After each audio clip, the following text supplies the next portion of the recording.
একজন অসহায় বিমানচালক সাহারা মরুভূমিতে আটকা পড়ে এবং সেখানে এক অদ্ভুত ছোট ছেলের সঙ্গে দেখা হয়, লিটল প্রিন্স, যে দাবি করে যে সে এক দূরবর্তী গ্রহাণু থেকে এসেছে। প্রথমে প্রিন্সের কল্পনাময় গল্পগুলো কেবল প্রেম, একাকিত্ব এবং মানব প্রকৃতি সম্পর্কে সরল ভাবনা বলে মনে হয়। সেই বলে তার ফেলে আসা এক অহংকারী কিন্তু ভঙ্গুর গোলাপের কথা, এক জ্ঞানী শিয়ালের কথা যে তাকে প্রকৃত বন্ধুত্বের অর্থ শিখিয়েছিল, এবং কিছু অদ্ভুত গ্রহের কথা যেখানে নির্বোধ প্রাপ্তবয়স্করা শাসন করে। কিন্তু ধীরে ধীরে পাইলট বুঝতে পারে যে কিছু একটা ভয়ঙ্কর সত্য লুকিয়ে আছে। প্রিন্সের গল্পগুলো যেন ইঙ্গিত দিচ্ছে যে সে শুধু একজন পথহারা ভ্রমণকারী নয়, বরং এমন কেউ যে এক অনিবার্য পরিণতি থেকে পালিয়ে বেড়াচ্ছে। শিয়ালের আপন করে নেওয়ার পাঠ শুধু বন্ধুত্বের কথা নয়, হয়তো এক গম্ভীর সতর্কবার্তা। প্রিন্সের তার গোলাপের প্রতি অতিরিক্ত মায়া ভালোবাসার চেয়ে বেশি কিছু হতে পারে, হয়তো তা অপরাধবোধ।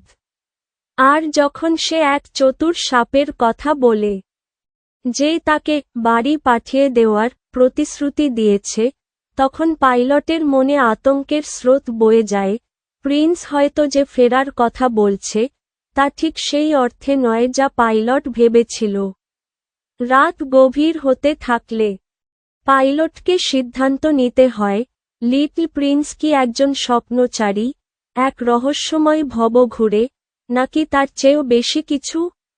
আর যখন সেই ছোট ছেলেটি সাপের দংশনের ফিসফিস শব্দের সঙ্গে মিলিয়ে যায়, পাইলট নিজেকে এক প্রশ্নের সম্মুখীন পায়, সে কি সত্যিই লিটল প্রিন্সের সাক্ষাৎ পেয়েছিল, নাকি মরুভূমির বালুর মধ্যে মৃত্যুপথযাত্রী এক মানুষের কল্পনায় জন্ম নেওয়া এক মরীচিকা ছিল।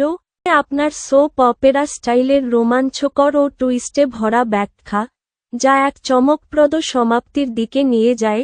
এক রহস্যময় সাক্ষাৎ। এক বিভ্রান্ত বিমানের চালক সাহারা মরুভূমিতে বিধ্বস্ত হয় এবং সেখানে এক অদ্ভুত ছোট ছেলের সাথে দেখা হয়, লিটল প্রিন্স, যে যেন হঠাৎ করেই হাজির হয়।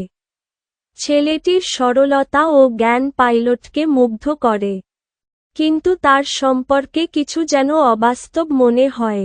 ২ হারিয়ে যাওয়া বিশ্বের গুঞ্জন। প্রিন্স তাকে তার বিভিন্ন গ্রহে ভ্রমণের গল্প শোনায়, একাকী রাজা, অহংকারী ব্যক্তি এবং এক নির্বোধ ব্যবসায়ীর কথা।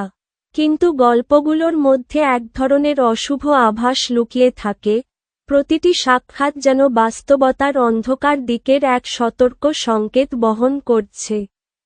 ৩ গোলাপের গোপন রহস্য। প্রিন্স বলে তার ফেলে আসা এক কোমল গোলাপের কথা, যা তার সবচেয়ে বড় ভালোবাসা। কিন্তু যখন সে তার কথা বলে, তার কণ্ঠস্বর বদলে যায়। গোলাপটি কি শুধু ভঙ্গুর ছিল, নাকি সে ছিল বিপজ্জনক? প্রিন্স কি তাকে ছেড়ে এসেছে, নাকি বাধ্য হয়েছিল? ৪ শিয়ালের সতর্কবার্তা। প্রিন্স এক জ্ঞানী শিয়ালের গল্প বলে, যে তাকে আপন করে নেওয়া সম্পর্কে শেখায়।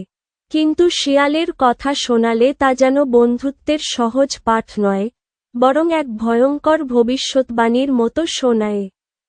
তুমি যা আপন করেছ, তার দায়িত্ব তোমার চিরকালীন। প্রিন্স কি এমন কিছু আপন করে নিয়েছিল যা তার করা উচিত হয়নি? ৫ অশুভ গৃহগুলো। পাইলট আস্তে আস্তে প্রিন্সের গল্পে কিছু ধরন খুঁজে পায়। রাজা, ব্যবসায়ী, মাতাল, তারা কি কেবল নির্বোধ প্রাপ্তবয়স্ক, নাকি তারা প্রিন্সের অতীতের এক ছায়া, যার কাছ থেকে সে পালিয়ে বেড়াচ্ছে? তারা কি এখনও তাকে খুঁজছে? ৬ সাপের প্রলোভন। এক চতুর সাপ প্রিন্সকে বাড়ি পাঠিয়ে দেওয়ার প্রস্তাব দেয়। প্রথমে তা এক সরল রূপক মনে হয়, যেন সে তার গ্রহে ফিরবে। কিন্তু পাইলট আতঙ্কিত হয়ে উপলব্ধি করে, সাপের কথার প্রকৃত অর্থ হয়তো অনেক বেশি চূড়ান্ত। ৭ ভুতুড়ে সত্যের উদ্ঘাটন পাইলট একটি ভয়ঙ্কর কিছু লক্ষ্য করে। বালিতে প্রিন্সের কোনো পদচিহ্ন নেই। তার উপস্থিতি যেন এক মুহূর্তে বাস্তব, পরের মুহূর্তে অস্পষ্ট। সে কি আদৌ কখনো ছিল, নাকি সে জীবিতই নয়? ৮ স্মৃতি না মরীচিকা। পাইলটের জ্বর তীব্র হয় এবং বাস্তবতা অস্পষ্ট হতে থাকে। সে কি তার মনের কল্পনায় প্রিন্সকে দেখেছিল, নাকি প্রিন্স এক অভিশপ্ত আত্মা, যে মরুভূমিতে ঘুরে বেড়ায়, মৃত্যুপথযাত্রী মানুষদের গল্প শোনাতে? ৯ অদৃশ্য হয়ে যাওয়া ভোরবেলায় প্রিন্স বিদায় জানায় এবং সাপকে তাকে দংশন করতে দেয়। তার দেহ মাটিতে পড়ে, কিন্তু মুহূর্তের মধ্যেই অদৃশ্য হয়ে যায়। এটা কি আত্মত্যাগ ছিল, মুক্তি, নাকি শুধুই এক বিভ্রম? ১০ পাইলটের চূড়ান্ত উড়ান, চমকপ্রদ সমাপ্তি। উদ্ধার পাওয়ার পরও পাইলট চিরকাল প্রিন্সের অস্তিত্বের প্রমাণ খুঁজতে থাকে। একদিন, বহু বছর পর, সে হঠাৎ এক প্রাচীন চিত্রকর্মে প্রিন্সের মুখ দেখতে পায়, যা শত শত বছর আগের। আর সেই মুহূর্তে সত্য যেন বজ্রপাতের মতো নেমে আসে। প্রিন্স শুধু তার কাছে নয়, বরং বহু পথহারা আত্মার সামনে হাজির হয়েছে, এবং আবারও